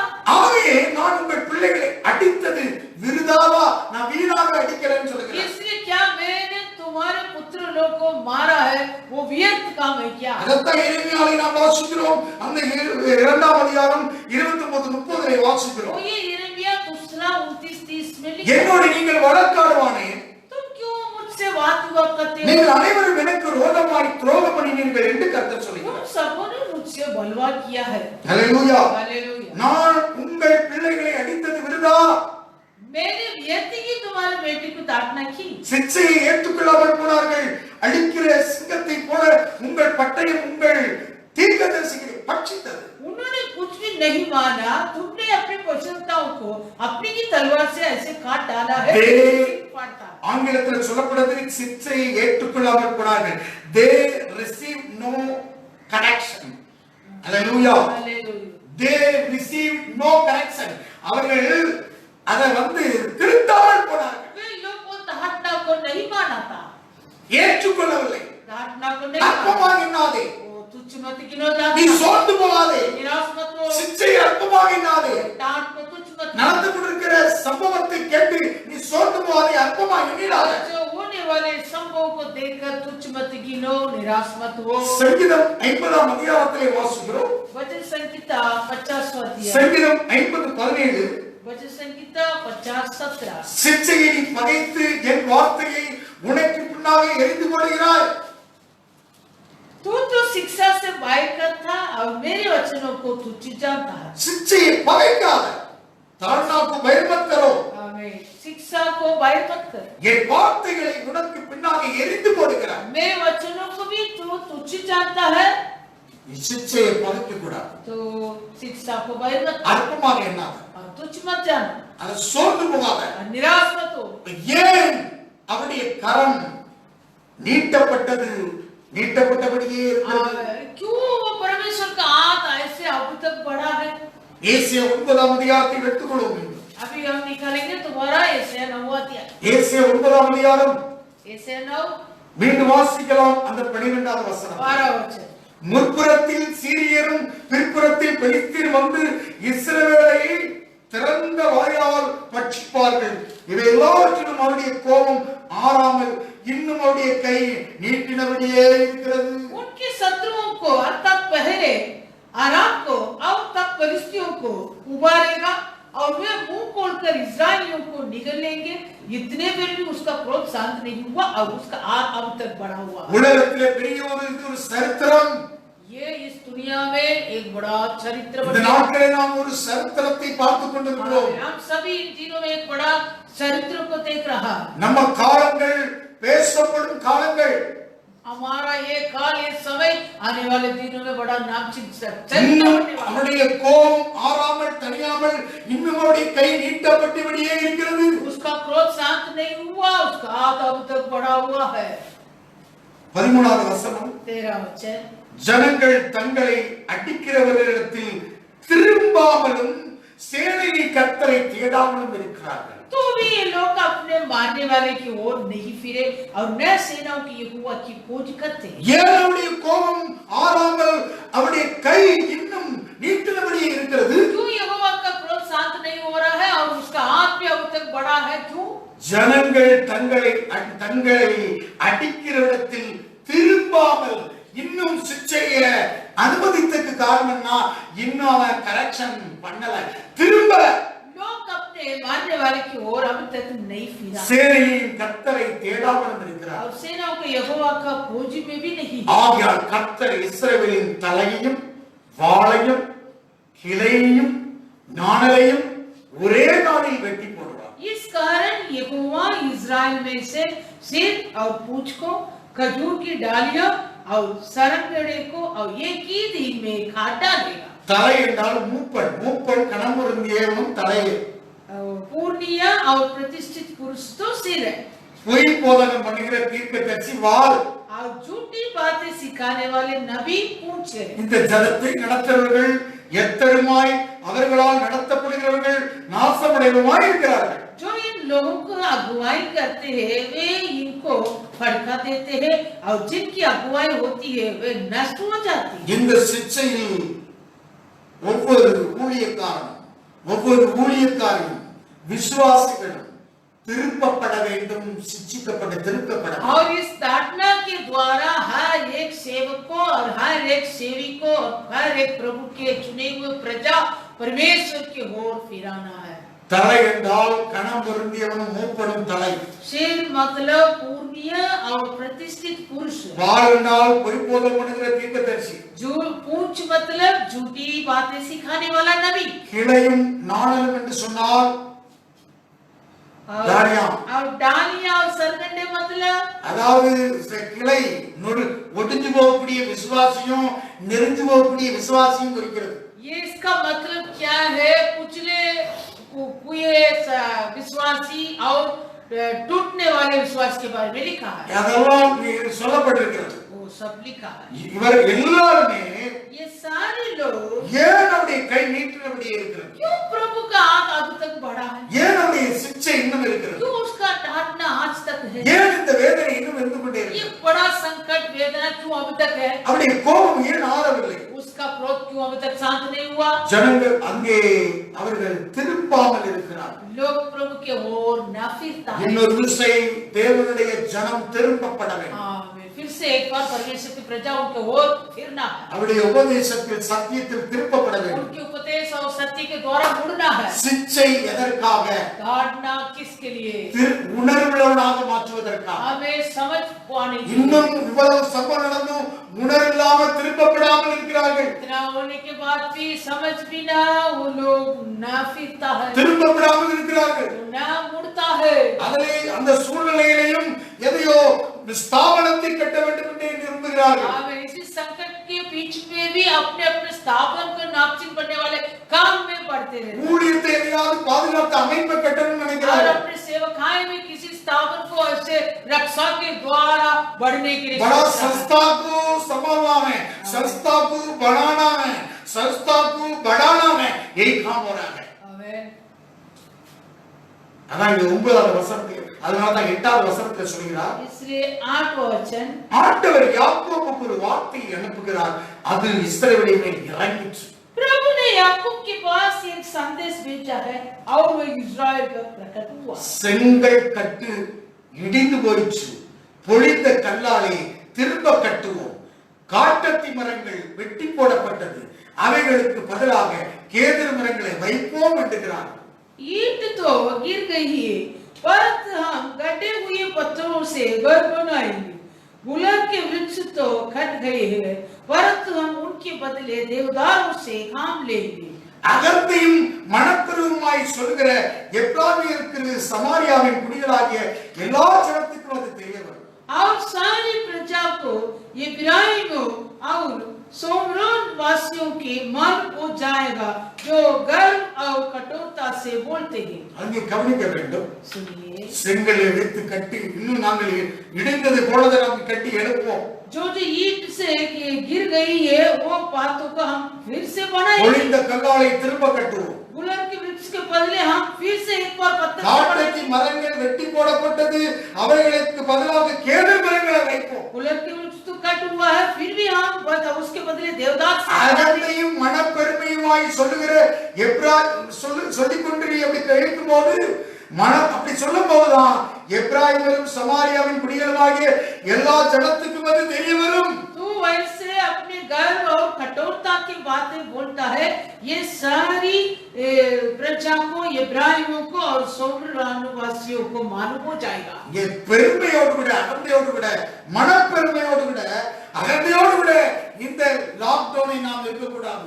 इसलिए हम इस लॉकडाउन के दिनों में मन के गर्व और कठोरता के साथ திருச்சபை ஜனங்களே, ये मंडली के लोग, விசுவாசிகளே, ये विश्वासियों, ஊழியக்காரர்கள், सारे सेवकों सेविकों, நாம் அகந்தை பெருமையோடு இல்லாதபடி हम अपने ये मन में गर्व और कठोरता से नहीं रहना, முதலாவது நாம் திருப்பப்பட வேண்டும். पहले हम उनकी ओर मुड़ना है. அதுல அப்படியே என்னது இப்ப என்னன்னா லாக்டவுன் துறக்கணும், நாங்கள் விவேகமாக ஊழியத்திலே கட்டணும், இதுதான் நம்ம நோக்கமா இருக்கு. अभी क्या है, लॉकडाउन खोलना है, हम बड़ी विवेक से अपना अपना सेवकाई को दोबारा बांधना, ஜனங்கள் வரணும். और लोग आना है. 13 வாரம் ஆராதனைக்கு வரல, 13 हफ्ता लोग आराधना में नहीं आया, 1000 ரூபாய் போட்டாலும் 13000 ரூபாய் போச்சு. 1000 रुपया सप्ते में मिलेगा तो अभी 13000 मिट गया. கணக்கு போட்டு கொண்டிருக்கிற ஊழியம் அல்ல, ऐसे हिसाब देखने वाला सेवा नहीं. திரும்ப எப்படி நாம ஜனத்தை எப்படி நமக்கு கொண்டு வரலாம் அப்படிங்கிறது நோக்கம் இருக்கு. फिर से हम अपने लोगों को कैसे खींचेंगे, इसी प्रकार नहीं. செங்கல் கட்ட, வீடு கட்டுறது, பொழிந்த கல்லாலை திரும்ப கட்டுறது, காட்டி மத்தி மரம் என்ன ஆச்சுது, இன்னும் என்ன கேள்வியே நான் கட்டுவேன்.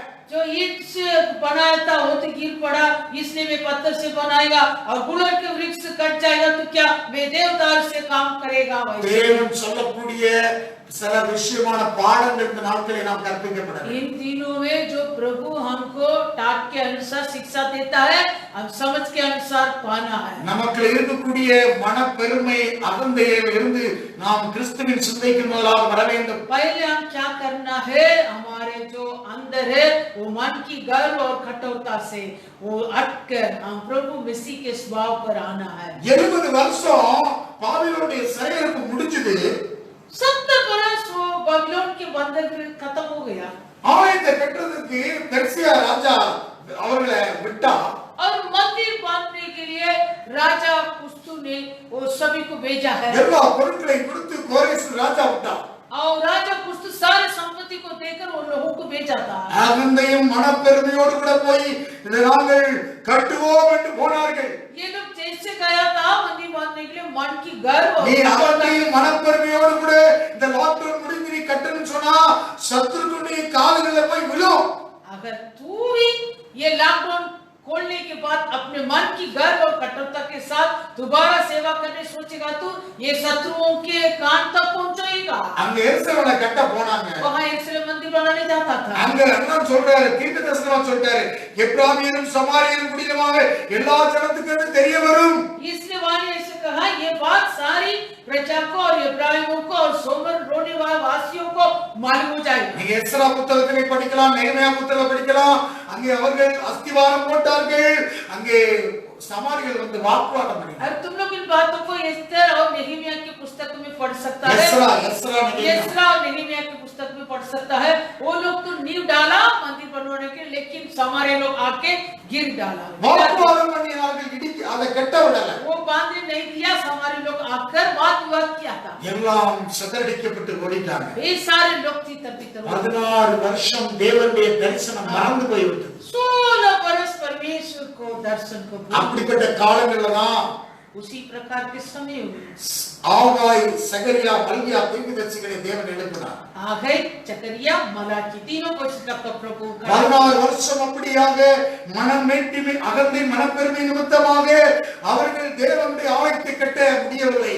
इसी प्रकार वो सभी अपने अपने मन की गर्व और कठोरता के द्वारा परमेश्वर का मंदिर को बांधने नहीं ஏன் திரும்ப ஊழியத்திலே வந்து அவர்கள் செய்ய விடாதபடி தடுத்தார்கள்? क्यों ऐसे वो लोग तो फिर से आकर सेवा करने ये लोग रोकना था कारण ஏற்கனவே 70 வருஷம் சிறைப்பட்டு போயிருந்தது. पहले 70 बरस बंधक में था. ஏற்கனவே நம்ம லாக்டவுன்ல எல்லாம் 80 நாளா முடிஞ்சிச்சு, இன்னும் 3 மாசம் சொல்றாங்க. पहले हमको तो लॉकडाउन में लगभग 75-80 दिन हो चुका है, फिर भी बोलता है और 3 महीना है. அந்த லாக்டவுன் எடுத்ததுக்கு அப்புறமாவும் நமக்கு சத்துருக்கள் வந்து தடை பண்ணக்கூடாது. लॉकडाउन खोलने के बाद भी शत्रु लोग आके हमको रोकना नहीं. அங்க அப்படிதான் நடந்தது. यहाँ वैसे हुआ था. ஆனால் इसलिए அங்க வாசிக்கிறோம், அகந்தை மனப்பெருமை இருக்கனால அவங்களுக்கு எல்லா சத்துருக்களுக்கு தெரிய வரும். जो मन की गर्व और कठोरता के कारण सारे शत्रुओं को यह बात मालूम हो जाएगा. ஆனால் கர்த்தர் ரேச்சியனுடைய சத்துருக்களை அவர்கள் மேல் உயர்த்தி அவருடைய மற்ற சத்துருக்களை அவர்களோடு கூட்டி கலப்பார். 11வது வசனம். 11 वचन, इस कारण यहोवा उन पर रसीन के बैरियों को प्रबल करेगा और उनके शत्रुओं को अर्थात पहले आराम को तब फिलिस्तियों को उबारेगा। ஹalleluya. हालेलुया। ஹிந்தில அது கிடையாது. हिंदी में தமிழ்ல சொல்லப்பட்டது அவருடைய மற்ற சத்துருக்களையும் அவரோட கூட்டி கலப்பார். तमिल में ऐसे लिखा है, इंग्लिश में சொல்லப்பட்டிருக்கிறது, अंग्रेजी में भी लिखा है, परंतु हिंदी में ये यहोवा ने क्या करेगा, इनके और जो जो शत्रु हो सभी को भी ये लोगों के साथ கூட்டி கலப்பார். मिला देगा। அது ஆங்கிலத்தில் எப்படி சொல்லப்பட்டிருக்கிறது? अंग्रेजी में कैसे लिखा मालूम है? and spur his enemies on அப்படி சொல்லப்பட்டிருக்கிறது. स्पर करके लिखा है, spur spur his enemies on. Spur की एनिमीज ऑन, அதாவது என்ன சொல்றது, இந்த ஸ்பர்ங்களுக்கு வார்த்தை என்ன சொல்லப்பட்டிருக்கு इस சொன்னா, स्पर का क्या अर्थ है? அதாவது அது ஒரு அந்த ஸ்பர் என்று சொன்னால் அது ஒரு முள்ளு. ये स्पर मतलब वो एक कांटे। எப்படி இந்த பவுலுக்கு சொன்னா தெரியுமா, जैसे प्रिंट पौलुस के लिए प्रभु कहा था, குதிரையில தமஸ்குல போயிட்டு தான் குதிரையில வேணுமா, जब वो दमिश्क को वो घोड़े पर जा रहा था वेग से கிறிஸ்தவர்களை துன்பப்படுத்த, मेसिया लोग को सताने के लिए, அங்க பெரிய ஒரு ஒளி வந்தது. वहां एक बड़ा ज्योति கீழே விழுமா, वो नीचे गिर पड़ा। ஆண்டவரை துன்பப்படுத்துற இயேசு நீ யாருன்னு கேட்டா, நீ துன்பப்படுத்துற இயேசு நான் தான். ये प्रभु तू कौन है करके पूछा था, यीशु ने कहा जो तू सता रहा वो यीशु मैं हूँ। முள்ளில் உதைக்கிறது உனக்கு கடினமாக என்று சொன்னார். अगर जो कांटे पर लात मारता है तुझको वो कठिन बात। முள் என்றால் ஆங்கிலத்திலே ஸ்பர் என்று ये சொல்லப்பட்டிருக்கு. कांटा मतलब अंग्रेजी में स्पर இன்னும் விளக்கத்திலே நீடில் என்று சொல்லப்பட்டிருக்கு. और एक अंग्रेजी में नीडल करके सुई करके, ஆங்கிலத்திலே pricking instrument on the heel of a reader's foot and used to make the horse go faster. அதாவது குதிரை சவாரி செய்பவரின் செருப்பின் குதிரையின் விலாவில் குத்தி அதை வேகமாக ஓட்டக்கூடியது. ये हिंदी क्या लिखा है, स्पर मतलब जो घोड़े पर सवारी करता है वो उनकी पैर के नीचे एक कांटा रहेगा, वो कांटा से तेज से उसको लात मारेगा तो वो घोड़ा तेज से दौड़ेगा। அதாவது முள் என்றால் குதி முள். குதி முள் கால குதிங்கால், அந்த கால உதைக்கிறது. ஏடி से अपने एड़ी से मारता लात, அந்த ஏடியில ஒரு முள் கொடுத்து வச்சிருப்பான். वो एड़ी में एक कांटा, அல்லேலூயா. அந்த குதிரையில ஒரு குத்து குத்து போது वो कांटा से वो एड़ी से एक बार लात मारेगा, அது ஏறி ஓடு பாருங்க. क्या करेगा, वेग से दौड़ेगा। அதான் ஸ்பர்லிங் பில்லிங் ஹார்ஸ், அதாவது தேவையற்ற வகையா அவசரப்பட்டு நெருக்கிறது, தேவையில்லாம அவசரப்பட்டு நெருக்கி ஓட்ட வைப்பான். वो क्या, उसको तो कुछ जरूरत नहीं है, फिर भी तेज से उसको क्या करता, घोड़े को तेज से दौड़ने के लिए ऐसा काम करता है। ஸ்பர்லிங் பில்லிங் ஹார்ஸ் அதாவது வேகமாக ஓட்ட வைப்பாங்க. वो क्या करता है, ऐसे करके वो घोड़े को वेग से दौड़ने के लिए रखता है, அதாவது அந்த முள்ள குத்துவான்.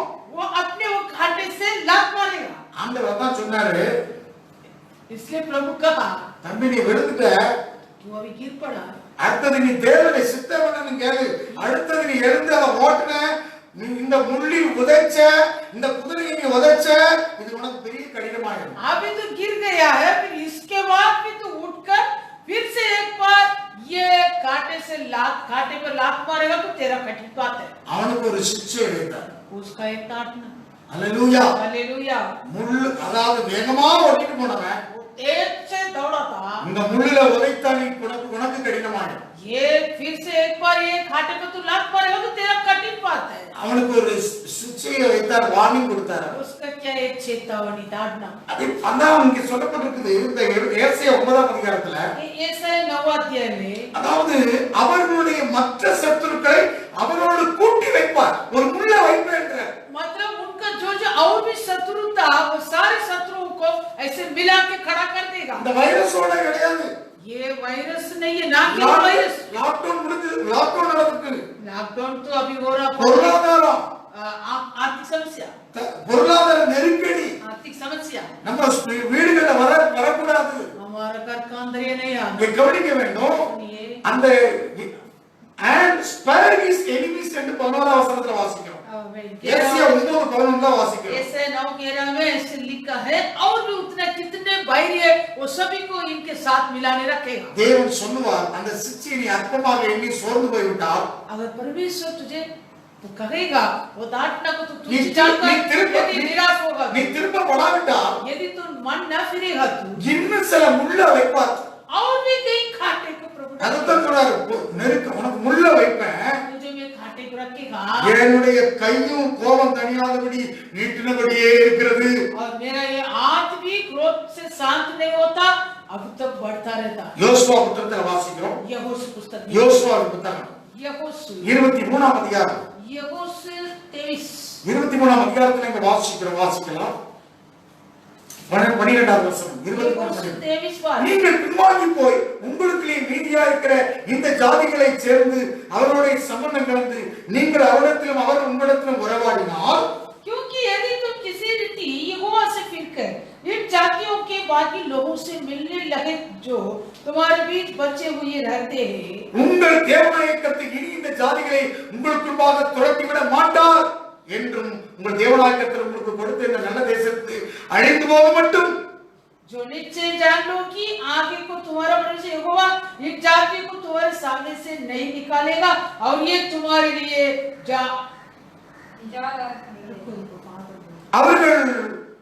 அவர்கள் உங்களுக்கு கண்ணியாகவும் வளையாகவும் உங்கள் லாவுக்கு சவுக்காகவும் உங்கள் கண்களுக்கு முள்ளாகவும் இருப்பார் என்று நிச்சயமா அறிவார். और ये तुम्हारे लिए जाल और फंदे और तुम्हारे बांजरों के लिए कोड़े और तुम्हारे आंखों में कांटे ठहरेंगे. நீ சரியானபடி திருப்பப்படாவிட்டால் சிட்சிக்கிறார் தேவன். நீ சரியானபடி உன்னுடைய ஆவிக்குரிய வாழ்க்கையில நீ திருப்பப்படாமல் இருந்தால் நிச்சயமாக உனக்கு சிச்சை கண்ணியாக வலையாக லாவுக்கு சவுக்காக உன் கண்ணுக்கு முள்ளாக வைக்கப்படுகிறது. प्रभु तुझे डांटता है, यदि तू डांट पाकर मन न फिरेगा तू सचमुच तेरे लिए ये जाल और फंदे और तुम्हारे पांजरों के लिए कोड़े तुम्हारे आंखों के कांटे ठहरेगा. முள் என்றால் சிச்சை. कांटे मतलब डांटना.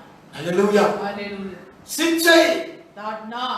அப்போஸ்தலன் பவுல் இந்த முள்ளை எடுத்து கொடுத்து 3 தடவை வாங்கி கொண்டான். प्रेरित पौलुस ने विनती किया कि ये कांटा को मुझसे मिटा. என் கிருபை உனக்கு போதும், உன் பலவீனத்தில் என்னாலும் புறமாய். प्रभु ने कहा मेरे अनुग्रह तेरे लिए बहुत है, तेरे निर्बलताओं में मेरे सामर्थ हो जाए. சிச்சை வைத்திருப்பார். ये कांटा को प्रभु அதுல கிருபை வைப்பார். क्योंकि उस पर अनुग्रह भी मिलता है. அவன் பிரகாசித்தவன். वो तो प्रकाश पाया हुआ व्यक्ति है. அவன் எங்க ரொம்ப பிரகாசித்த ஊழியக்காரன் பிரிய. अनुग्रह पाया हुआ बड़ा सेवक का पौलुस. தன்னை உயர்த்தவர்களுக்கு சில முள்ள வச்சிருந்த. क्योंकि वो अपने आप को ऊंचा नहीं करना इसलिए कहीं कांटे को प्रभु की सौंपा. மேட்டி மே பெருமை வந்திரத்தோடு அவனுக்கு ஒரு முள்ள வைத்தார். कि मन में गर्व और कठोरता नहीं आना इसलिए ये काटा. நீ எனக்குள்ளே தாழ்த்தி இருந்துட்டு அந்த கிருபை உனக்கு போதும்பா. तू ऐसे अपने आप से नम्र होकर रहो, मेरा अनुग्रह तेरे लिए बहुत काफी அவனுக்கு है. சோத்துவா. इसलिए तू निराश मत हो. நீ சோத்துவா. तू निराश मत हो. சிச்சை இருக்கும்போது நீ சோத்துவா. जब डांटना मिलता है तू निराश मत हो. ஹல்லேலூயா. हालेलुया. அவனுக்கு சொன்னா நீ சோத்துவா அப்படின்னு சொன்னான். पौलुस को कहा था तू निराश मत हो. మన ஆவிக்குரிய ஜீவிதத்துல तेरे आत्मिक जीवन சிச்சை உங்களுக்கு அனுமதிக்கப்படுகிறது. ये डांटना तो तुझे प्रभु सौंपता है. யோசுவா சொன்னா நீ அதோட கலந்து கூடாதுன்னு சொன்னான். इसलिए यहोशू ने कहा तू ऐसे मिलावट मत बोलना. முதிர் வயதுல அவங்களுக்கு பிரசங்கித்தான். यहोशू अपने मुजूर उम्र में संदेश दिया. நீ அவங்கள சேவிக்க கூடாது, அவங்கள கலக்க கூடாது. तो वो लोगों को दंडवत मत करो, उनसे मिलावट मत हो. அப்படினா நான் அவனை சிச்சைக்கு ஒப்பு கொடுப்பேன். नहीं तो मैंने तुझे डांटेगा. இப்போ உணர்வில்லாதவர்களுக்கு அந்த சிச்சை எடுக்கப்படாது. जो कोई समझ में न रहता है उनको वो डांटना कभी दूर नहीं होता. இன்னொரு பிரகாசிக்கிறவர்களுக்கு இந்த சிச்சை இருப்பாரு, அவர்களுக்கு அது ஒரு கிருபையான ஒரு சிச்சை. और एक बात है जो कोई ऐसे अनुग्रह से प्रकाश होता है उनको भी कांटे के अंश के डांटना होता है, वो उनका अनुग्रह और माने. அவர் மேல வச்சிருக்க ஒரு கிருபை. वो जो उन पर रखा हुआ अनुग्रह. உணர்வில்லாதவர்களுக்கு சிச்சை வைக்கிறார். अगर जो समझ में न रहता उनको भी डांट அந்த मिलता. சிச்சை எடுக்கப்படாதே இருக்கிறது. वो डांटना कभी नहीं आता था. அங்கே உபாகம புத்தகத்திலே வாசிக்கலாம். व्यवस्था विवरण உபாகமம் 8ஆம் அதிகாரம். व्यवस्था 8 8ஆம் அதிகாரத்திலே 3வது வசனத்தை வாசிக்கலாம். व्यवस्था 8:3. அவர் உன்னை சிறுமைப்படுத்தி உன்னை பசியினால் வருத்தி மனுஷன் அப்பத்தினால் மாத்திரமல்ல கர்த்தருடைய வாயிலிருந்து புறப்படுற ஒவ்வொரு வார்த்தையினாலும் பிழைப்பான் என்பதை உனக்கு உணர்த்தும்படிக்கு நீ உன் பிதாக்களும் அறியாதிருந்த மன்னாவை உனக்கு போஷித்தார். उसने तुझे नम्र बनाया और भूखा भी होने दिया। फिर वो मन्ना जिसे न तू अब न तुझे पुरखा की जानते थे वही तुझको खिलाया, इसलिए कि वह तुझको सिखाए कि मनुष्य केवल रोटी ही से नहीं जीवित रहता, परंतु जो जो वचन यहोवा की मुंह से निकलते हैं उन्हीं से वो जीवित रहता। எதற்காக உனக்கு சிறுமைப்படுத்தி பசினால வளர்த்தினார்? क्यों प्रभु तुझे नम्र बनाया और भूखा में डाला? மனுஷன் அப்பத்தினால் மாத்திரமல்ல, கர்த்தருடைய வாயிலே புறப்படுற ஒவ்வொரு வார்த்தை பிழைப்பான்களை உணர்த்தும்படிக்கு. मनुष्य केवल रोटी से नहीं परंतु प्रभु यहोवा के मुंह से निकलने वाले हर एक वचन के अनुसार जीवित रहेगा, ये बातों को तुझको सिखाने के लिए, समझ पाना में उணர்த்தணும். वो तुझे तू समझ पाने के लिए, இதற்காக அவனை சிட்சிக்கிறார். इसलिए प्रभु तुझे डांटा। அவனுக்கு 5வது வசனத்தை வாசிக்கிறோம். 5वां वचन, ஒருவன் தன் புத்திரனை சிட்சிக்கிறது போல உன் தேவனாகிய கர்த்தர் உன்னை சிட்சிக்கிறார் என்று நீ உன் இருதயத்திலே அறிந்து கொள்வாயாக. फिर अपने मन में यह तो विचार कर कि जैसे कोई अपने बेटे को ताड़ना देता है वैसे ही तेरा मनुष्य हो तुझको ताड़ना देता है। தேவன் சிட்சிக்கும் போது உணர்வடைய வேண்டும். अगर जो परमेश्वर तुझे ताड़ना देता है तभी तू मन पर विचार हो, समझ पाओ, திருத்திக் கொள்ள வேண்டும். मन फिराओ, அதற்காக தான் சிட்சிக்கிறார். इसलिए प्रभु डांटता है। அது தண்டனை கிடையாது. वो तो दंड नहीं, அதை திருத்திக் கொள்ளாவிட்டால் अगर तू मन न फिरेगा तो நாம் அந்த அவருடைய கோபம் தனியவே செய்யாது. वो जो आग बढ़ाया वो आग पे कभी न उड़ेगा, அந்த கோபம் தனியாம वो अपने आग को ऐसे बढ़ते இன்னொருடைய रखेगा, கை நீட்டினபடியே वो शांत नहीं होता है, उनका क्रोध फिर भी अपना आग ஏன் நீட்டினபடியே இருக்கிறது? क्यों अब तक उनका हाथ ऐसे बढ़ा के रखा है? ஏன் கோபம் தனியவில்லை? क्यों उनका क्रोध शांत नहीं हुआ है? நாமும் திரும்புவோம். हम भी मन फिराएंगे, நாமும் உணர்வடைந்து திரும்புவோம். हम भी समझ कुछ कर मन फिराएंगे, தேசத்தின் தலைவர்களும் உணர்வடைந்து திரும்பும்படியாக ஜெபிப்போம். और देश के निवासियों भी समझ कुछ कर प्रभु के ओर वो मन फिराने के लिए प्रार्थना करेंगे। அவருடைய கோபம் தணிந்து அவருடைய கை நீட்டப்பட்டிருக்க கை தளர்த்து நமக்கு கிருபையை தருவார். तभी क्या होता है, उनका क्रोध शांत हो जाएगा, फिर जो वो हाथ बढ़ाया वो हाथ को वापस खींचकर हमें अपने अनुग्रह से भरेगा। அல்லது முள் spare and spur is enemies, இன்னும் சத்துருக்களை முள்ளாகத்தான் வைப்பார். नहीं तो अब भी वो और के शत्रुओं को हमारे एक कांटे की नाई मिलावट कर देगा। வேதனையான அனுபவம், वो दुखी का अनुभव है, முள் என்றால் வேதனை. कांटा मतलब दुख है, அப்படிப்பட்ட ஒரு அனுபவத்தை வைக்கிறார். उस अनुभव को प्रभु रख देता है ஆவிக்குரிய ஜீவிதத்துல आत्मिक जीवन में। எதற்காக சிட்சிக்கிறார்? क्यों प्रभु डांटता है? இன்னும் 1 கொரிந்தியர் 11ஆம் அதிகாரத்தை வாசிக்கலாம். पहला कोरिन्थियों 11वां अध्याय 32. 32। நாம் நியாயத்திற்கப்படும் போது உலகத்தோட ஆக்கிரமிப்புள்ளாக தீர்க்கப்படாதபடிக்கு கர்த்தராலே சிட்சிக்கப்படுகிறோம். परंतु प्रभु हमें दंड देकर हमारी ताड़ना करता है, इसलिए कि हम संसार के साथ दोषी न ठहरे। எதற்கு ஆவிக்குரியவர்களுக்கு அவர் சிட்சிக்கிறார்?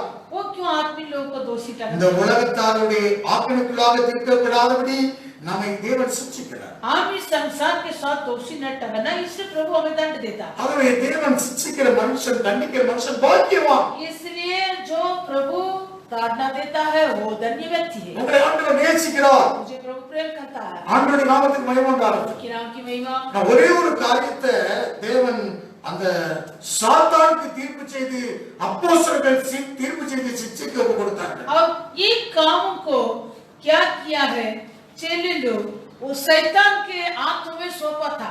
1 தீமோத்தேயு எழுதின நிருபம் पहला तीमुथियुस எடுத்து வாசிக்கலாமா?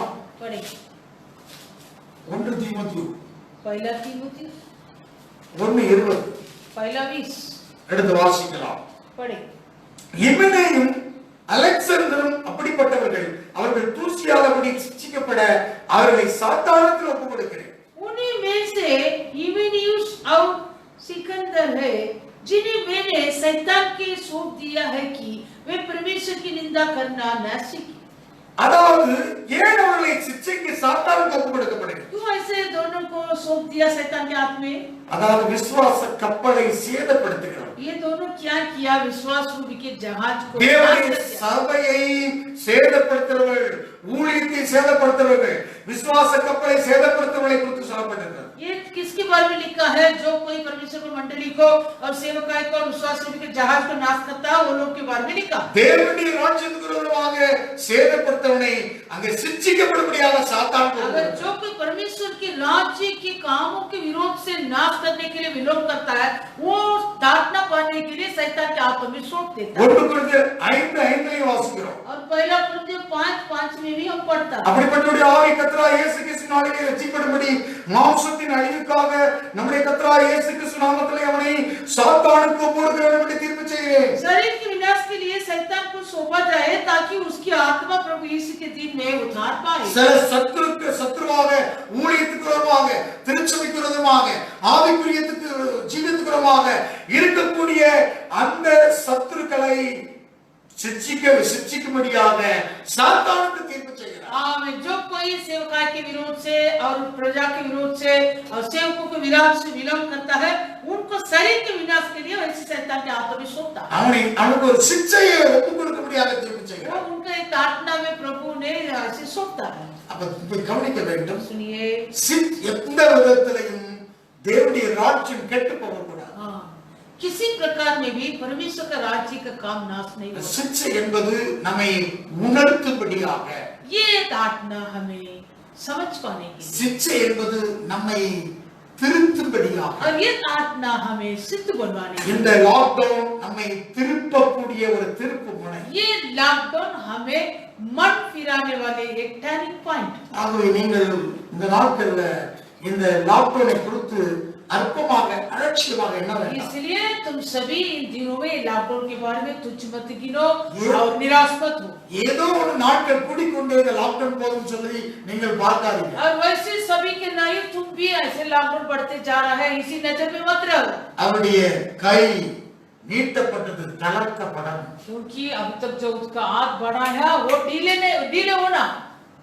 உலகத்திலே எதிர்பார்க்கிறத பதிலை விட நம்முடைய தேவன் பதில் ஒரு நொடி பொழுதுல மாற்றுவார். ये दुनिया जो कहता है उससे बढ़कर हमारा परमेश्वर एक साल पर ஆராதிக்க முடியவே அங்கலாய்த்துக் கொண்டிருக்க தேவஜனமே, ये परमेश्वर उन लोगों तो ऐसे मन में विचार करते हैं आराधना करने नहीं हो रहा. அவருடைய கோபமோ ஒரு நொடிதான், उसका क्रोध एक क्षण के लिए, அவருடைய தயவோ வாழ்நாளெல்லாம். परंतु उसका दया जीवन भर की. நாம் திரும்புவோம், हम मन फिराए, உணர்வடைந்து திரும்புவோம், हम समझ कुछ कर मन फिराए, அந்த சிச்சையிலிருந்து வெளியே வருவோம். उदारना से हम बाहर आ जाए. ஆண்டவருடைய நாமத்துக்கு மகிமை உண்டாகட்டும். नाम की महिमा. அப்ப உணர்வடைந்து திரும்புவோம். हम समझ पाएंगे, मन फिराएंगे. அப்போஸ்தலன் பவுல் தேவனுடைய சித்தத்துக்கு திருப்பப்பட்டார்.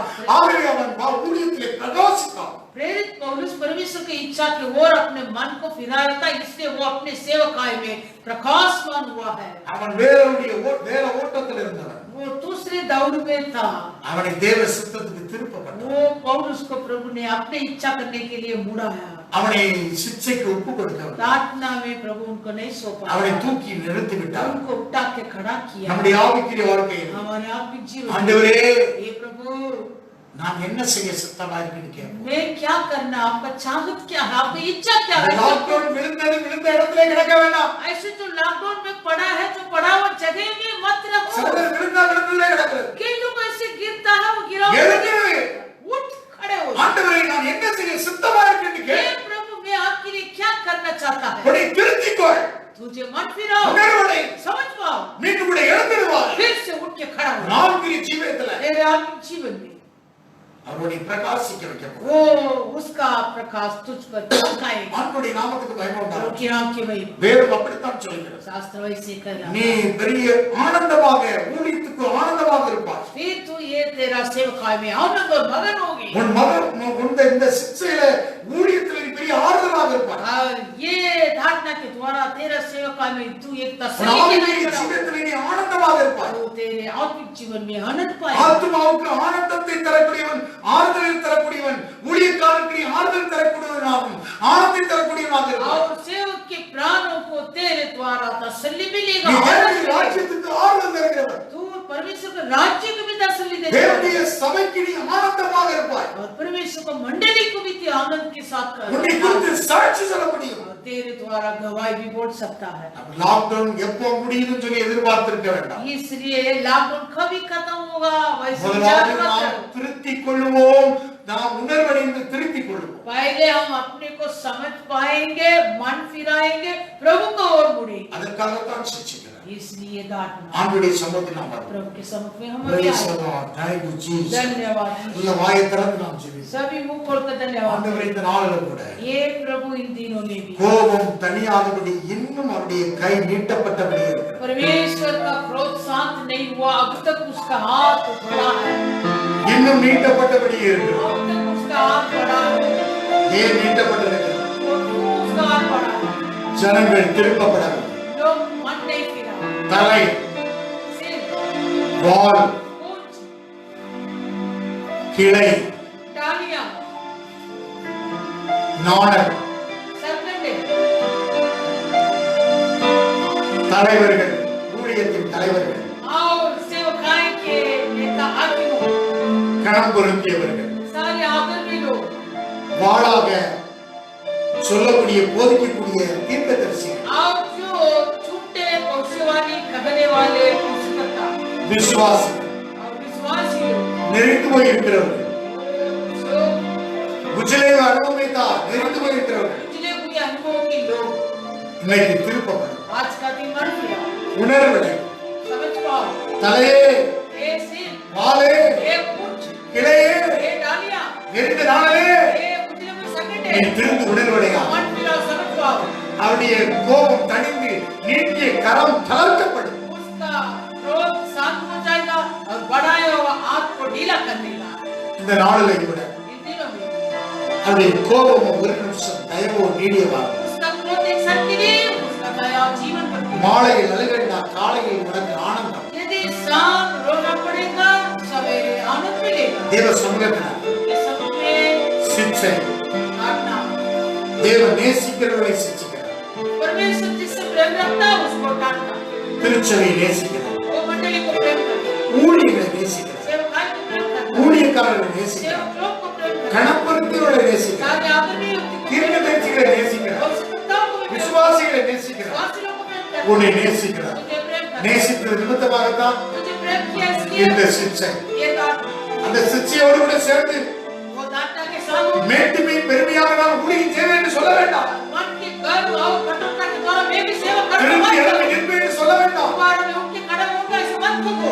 ஏசா திரும்ப கட்டுவேன் உயர்வேன் என்று சொன்னான். ये सामने कहा मैं दोबारा बांधेगा, उठकर खड़ा होएगा. அவன் இடித்து தள்ளப்பட்டான். प्रभु ने उसको गिरा दिया, डाल दिया. இடித்து தள்ளப்பட்டான். वो गिरा दिया, डाल दिया. ஏறுவேன் என்று சொன்னான். वो ऊंचे चढ़ूंगा वैसे कहा. அவனை தள்ளப்பட்டவனாக वो टकला गया, डर गया. ஆண்டவருடைய சமூகத்துல प्रभु के सब தன்னை தாழ்த்துவோமாக अपने को नम्र बनाया. மேட்டுமையான இருதயத்தை गर्व मन ஒப்புக் கொடுப்போம். प्रभु पर सौंप. பெருமையான இருதயத்தை कठोरता मन ஒப்புக் கொடுப்போம். सौंपे. கிறிஸ்துவின் சிந்தை தாழ்மை, मेसिया का स्वाद दीजिए. தாழ்மை. नम्र அன்றைக்கு சமரியாவுடைய கையில ஜனத்தை ஒப்புக் கொடுத்தாரு. जैसे उसके समारियों के हाथों में लोग மீண்டும் सौंपता. மீண்டும் ஊழியத்துல தடை வரக்கூடாது. दोबारा इस सेवा का निर्माण नहीं உன் आता. வேலைகளை தடை வரக்கூடாது. दोबारा तेरे काम का निर्माण नहीं திரும்ப आता. நெருக்கடி வரக்கூடாது. दोबारा ये संकट नहीं आता. சத்துருக்களுடைய காதுல கேட்கக்கூடாது. ये मेरा ये बात, ये गर्व और कठोरता शत्रुओं के कान तक नहीं पहुंचना. தேவ சமூகத்தில் அர்ப்பணி. उनके समूह को सौंपो. ஏகபாலா சகாரா மாகாலா உதாரா வேகபாலா சகாதானா மாகாலா வேகடா மாகவா வேகபாலா தரகா விரமாரவா வஸ்யம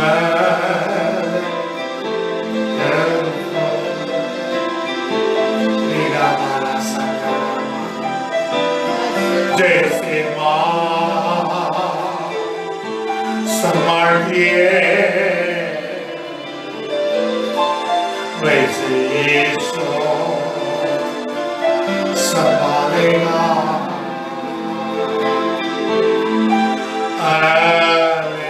हालेलुया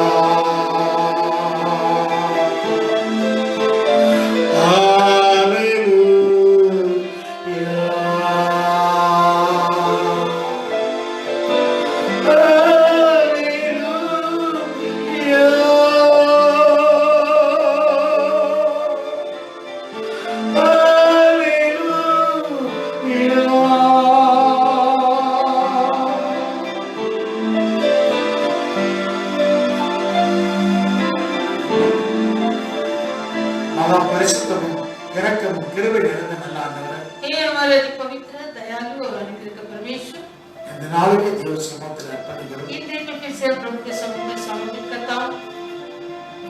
வேத வசனத்தை நாங்கள் தியானித்து परमेश्वर को अच्छे को मनन करके, ஏன் உங்களுடைய கரம் இன்னும் நீட்டப்பட்டிருக்கிறது? क्यों अब तक आपके हाथ में बढ़ा है?